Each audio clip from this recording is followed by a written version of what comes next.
was like amazing. It was like amazing. Amazing.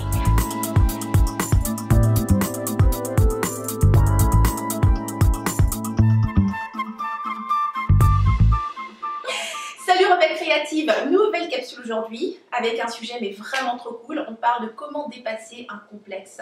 Tu vois, dans la communauté, je sais que beaucoup voudraient utiliser la vidéo. On a tous quelque chose qu'on veut transmettre aux autres, une connaissance qu'on aimerait partager pour guider d'autres vers un mieux-être. Et il y a bien sûr plusieurs outils que tu peux utiliser. Sur internet, tu as la vidéo, tu peux utiliser les blogs, les photos et toutes ces choses-là. Mais souvent, le blocage, c'est quoi? C'est la peur du regard malveillant des autres, la peur d'être critiqué, la peur d'être jugé par rapport à un complexe, quelque chose qui nous complexe vraiment. Et donc, du coup, on n'ose pas passer à l'autre étape et donc se montrer. Donc, je vais te partager aujourd'hui les 3 étapes que j'ai utilisées pour être en mesure de dépasser mon complexe à moi, donc la chose qui me retenait le plus. D'abord, pour parler de mon complexe, moi, ma plus grande peur, c'était d'avoir l'air conne. Tout simplement. La peur d'avoir l'air conne devant les gens. Ça a toujours été ma plus grande peur depuis très jeune. Je me souviens, je disais, je préfère encore avoir l'air conne que... Non, je préfère encore avoir l'air d'une salope que d'avoir l'air conne. Ok? Ça, c'était mon truc. Donc, c'était vraiment un truc qui me faisait peur. Donc, les étapes que j'ai utilisées pour être en mesure de dépasser cette peur.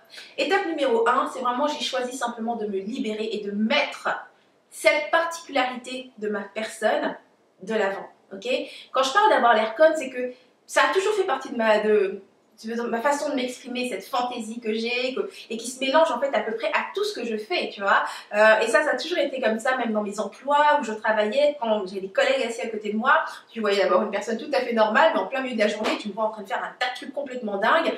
Ça a toujours fait partie de moi et c'était quelque chose qui me gênait quand j'étais devant beaucoup de gens par la peur, bien sûr, d'être vue comme étant conne. Donc, si tu vois dans les capsules inspiration, ça commence par ces moments de fantaisie parce que j'ai décidé de mettre ce truc qui me complexait de l'avant, d'enlever, en fait, me libérer de la peur d'être jugée par rapport à ce truc.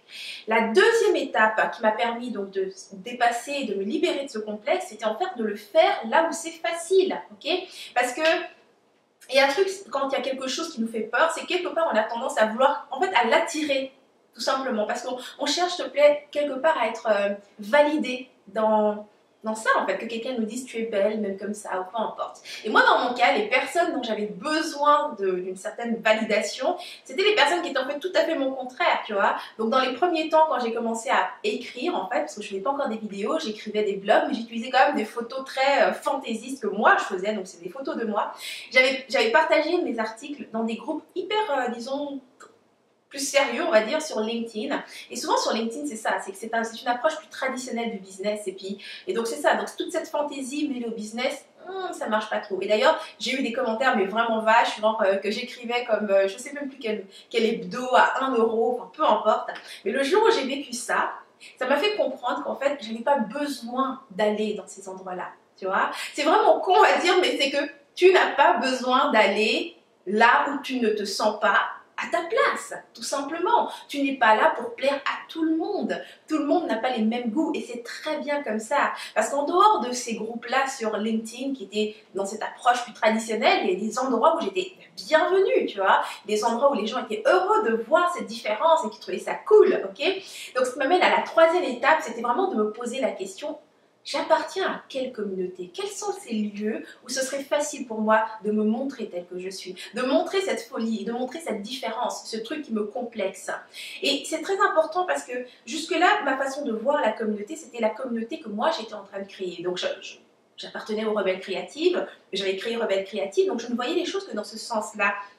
Ce qui est vraiment important, c'est de te rappeler que tu n'es pas un individu isolé dans le monde, tu fais déjà en ce moment partie d'une communauté, ok? Et donc moi ça m'a ramené par exemple au fait que je suis une femme, je fais partie de la communauté des femmes, je suis une femme créative, donc aussi des créatifs, je suis une femme spirituelle, donc je fais partie de la communauté spirituelle, j'ai les cheveux naturels, afro, donc je fais partie de la communauté des nappies, donc les femmes qui ont les cheveux afro naturels, je fais partie comme ça de plusieurs communautés. Et donc dépendamment des personnes auxquelles tu t'adresses, tu sais que tu peux mettre certaines choses de l'avant. Donc c'est comme ça en fait tout simplement que j'ai trouvé le moyen pour moi de pouvoir exprimer ma différence et de partager là où c'était facile, là où je savais que je serais accueillie, et donc comme ça en me reliant donc aux différentes communautés auxquelles j'appartiens déjà. Okay, donc ça, c'était les 3 étapes que j'ai utilisées pour vraiment dépasser un complexe et être en mesure finalement de partager mes connaissances sans avoir peur du regard malveillant des autres. Et il y a aussi une chose que je vais te dire qui est super important, parce que cette peur du regard malveillant des autres, c'est une chose d'avoir peur des autres. Mais le défi le plus grand, c'est de dépasser ton propre jugement. Okay, parce que la personne qui te censure, ce n'est pas les autres, c'est toi, c'est ton autocensure. Donc ça aussi, c'était une décision super importante, de prendre la décision de ne plus me censurer. Peu importe ce qui sort de moi, je l'accueille. Je m'arrange juste pour que la qualité des choses soit bonne, que ce soit compréhensible, mais je ne suis pas là pour m'auto-censurer. Okay, donc ça, c'était mes 3 étapes. À présent, j'aimerais savoir, toi, dans les commentaires, si tu utilises les étapes que je viens de partager. La première chose, quelle est cette chose qui te complexe, toi? Quelle est la chose que tu as peur que les autres voient? Une fois que tu as pensé à ce truc, pense à l'endroit où ce serait le plus facile, tout simplement, de commencer. C'est toujours de partager là où c'est facile. Où est-ce que ce serait facile? Qui sont ces personnes qui partagent déjà le même trait que toi, ou qui ont déjà la même difficulté que toi, ou qui rêvent de découvrir des choses que toi tu as? Quels sont ces lieux où c'est facile? À quelle communauté est-ce que tu appartiens déjà en ce moment? Laisse-moi ces réflexions juste en bas dans les commentaires. J'adorerais savoir comment est-ce que tu fais cette réflexion. Donc ça termine cette capsule. Si tu as aimé l'inspiration, tu cliques sur j'aime, tu partages autour de toi. Si tu veux d'autres inspirations comme celle-ci, rejoins-moi sur rebellecreative.com. Inscris-toi et je t'enverrai mes prochaines inspirations directement de mon cœur vers ton élan. Donc c'était Henriette Ndaka, je te dis à la semaine prochaine et d'ici là, agis comme rebelle créative, tu vis à fond sans culpabiliser, sans complexe et bien sûr sans stress.